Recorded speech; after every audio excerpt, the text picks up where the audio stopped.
Hi everyone, Bandanner here. I hope you're all doing well. Welcome to what I think is this week's WARNO dev blog, and that's the reason it's kind of late. I was umming and ahhing of whether I would consider this a dev blog if we're getting one later in the week, but I'm pretty sure we're not going to get another one, so we'll call this week's dev blog just to keep up with the numbers. The reality is, of course, it is the release of Milestone Grouchy for WARNO, which comes with the first Army General campaign, Grouchy, which I'm sure loads of people have been enjoying all day today, and it's also come along with the reset of the rank ladder, so everyone is fighting it out for that top spot right now. I guess what we'll do is, because they've mentioned it here, they've talked about the Grouchy milestone features, so we'll just quickly run through those again, but I'm not going to go into any detail because, well, we've been over them several times in previous dev blogs. So what's in here? Army Generals 4 tutorials have been added, and the new Grouchy Army General campaign. A brand new urban map, Hesse, has been added as well, and a tank rework has finally come to pass, the Tank Rework Part 2, as some people might call it, as well as also House Cleaning Part 2 and House Cleaning Part 3, which have been covered before, which is the removal of some units, and obviously the replacement with then other units. Also, there's the new trait for electronic warfare helicopters, the Jammer trait. There's also been a major special effects pass, including machine guns, flak and autocannon, which we again discussed last week, along with explosions, MLRS smoke trails, and aeroplanes and helicopter flares. So again, we've covered all that last week, to be fair, and the other thing they mention is the map ambience, which can now be changed between night, morning and afternoon when you create a game. So there are a couple of additional things which weren't mentioned previously in the dev blog, so additional divisional house cleaning. So West Germany has had some adjustments as well. As seen with other NATO divisions and the Warsaw Pact divisions, we took a stab at smoothing out the West German battle groups. The 2nd Panzer Grenadier Division and the 5th Panzer Division was that typical for German meticulous organisation. Both formations were composed of the same building blocks, Panzer and Panzer Grenadier brigades. With equipment pretty much standardised, the divisions differed in ratios with which these brigades were featured. We wanted to find an additional way to make both of these divisions more distinct from one another. Another point of attention was that unlike other armies, the West German Bundeswehr was the only nation in WARNO without a pure national division, lacking any foreign allied detachments. The 2nd Panzer Grenadier is located closer to Northag, and as simulated and played within our Army General campaigns, will be isolated from the rest of CENTAG due to the Soviet offensive. Being pushed back to northern NATO allies, it made the most sense to keep the 2nd Panzer Grenadier multinational, which means that the 5th Panzer is the logical choice to be converted to a pure West German division. Another way to set each of the 3 West German divisions apart, including the Territorial Commando Sud, was to tweak their air support. We decided to make the TKS division more of a flying circus, regrouping all the old trainer and obsolete German planes.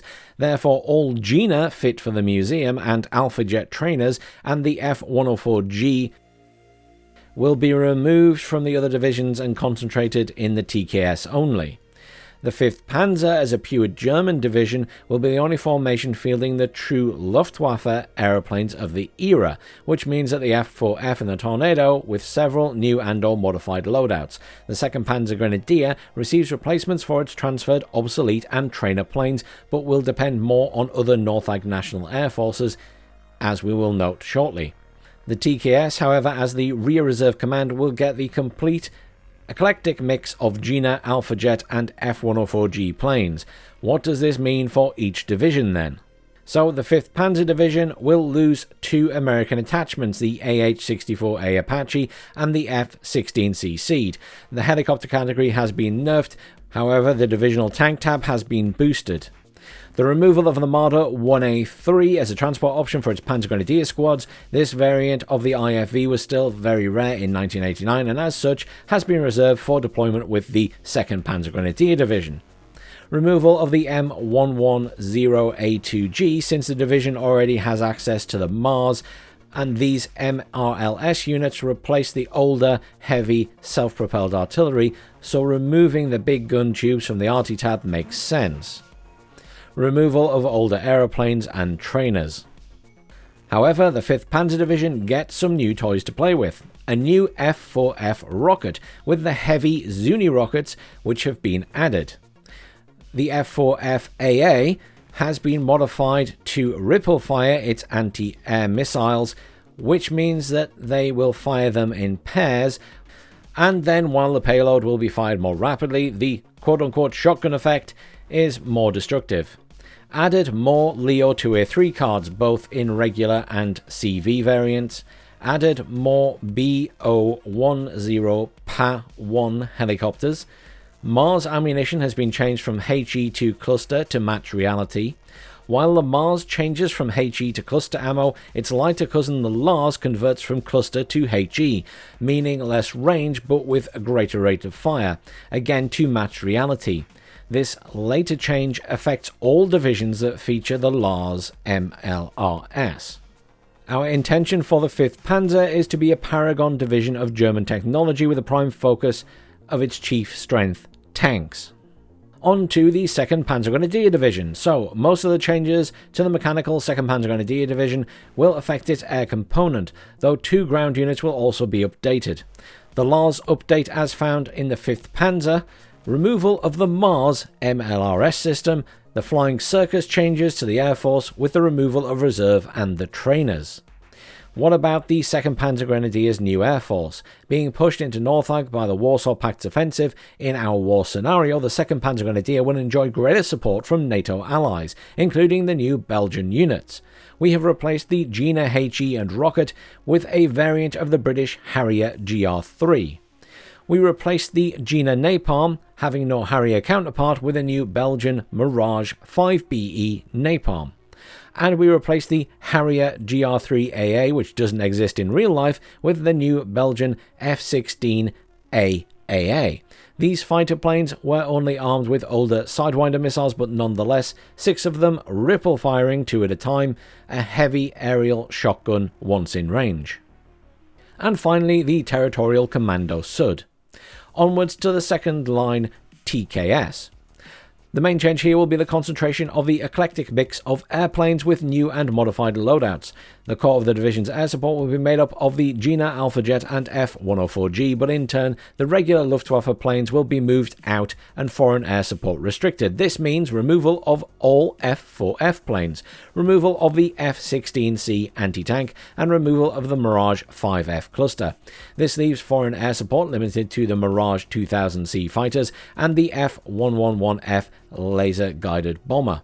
On the ground, we focused the divisional infantry more on the mainstay Jaeger. As such, we added more variants of this type of soldier to represent usually that they were lacking anti-tank weapons. Renamed the Jaeger to the Jaeger PZF. Decreased the Jaeger PZF's card number from 4 to 2. Added 1 card of new Jaeger Carl Gustav. And added 1 new card of Jaeger. These take over the old name but lack any anti-tank weapons. Added the new MTW M113A1G Milan as a transport option for the Milan teams and the Jaeger squads. Next up, it is a minor change to the British, which is for the 1st Armoured Division. For now, it is just a limited update to correct a TO&E mistake. Removal of the Fox. Added 1 card extra of each Scimitar and Scorpion. This change was made because the Fox scout cars replacing the Scimitars and Scorpions were only to be found in Territorial brigades, of which the 1st Armoured had none. Today, obviously, there's also been the ranked reboot. It has been mentioned before, so go fight it out, because right now, no one's really at the top and it's jumping around all over the place. And then they say until next week, which means that I assume there will be no Thursday devblog this week, so go have fun, enjoy Grouchy. There is a massive, and I mean massive, list of changes. I'm talking hundreds of lines long in the patch notes. No way I'm reading through them. You can go read through them in your own time. Hope everyone enjoys the new Army General campaign. Thanks for watching, and I'll see you all soon.